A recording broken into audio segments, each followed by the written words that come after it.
Hello kabayan, so for today's video ay ikakat natin yung ating mga flowers ng ating Holy Gate. Yan po, yung iba is nakat ko na yung iba, pero meron pang natira doon sa taas guys.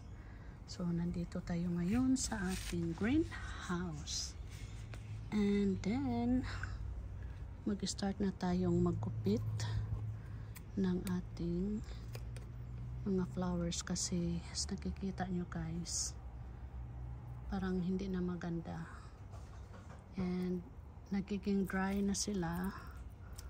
Ayan, though may mga flowers pa na hindi nag-open, pero nasanay na ako na i-cut ko talaga after nilang mag-bloom para babalik sa sigla yung mother plant.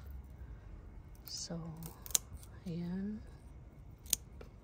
Tapos, yung ganito, so may makikita kayong parang dahon dito sa flowers niya. Ayan guys.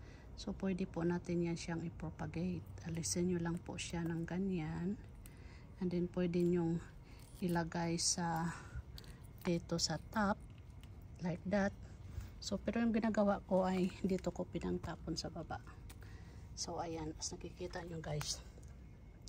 Yan, mga tinapon ko lang yan sila nga na mga dahon. So sari-sari po yan.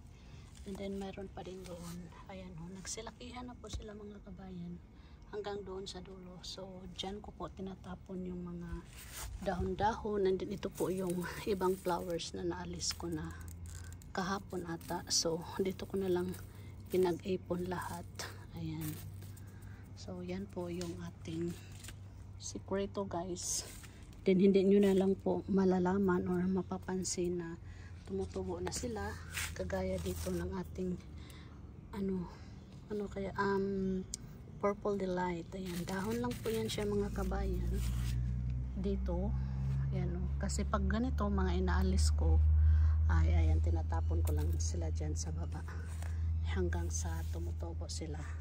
So yan po yung ating video for today.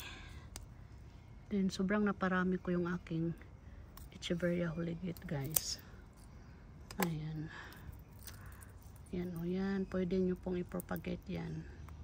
Patong nyo lang po sa pot. And then or kung mayroon kayong garden, enough garden na mayroong pwedeng pagtambakan, kagaya nitong ginagawa ko guys. Yan. Hagis nyo lang sila dyan and tutubo yan. Okay, so yan po yung ating gagawin.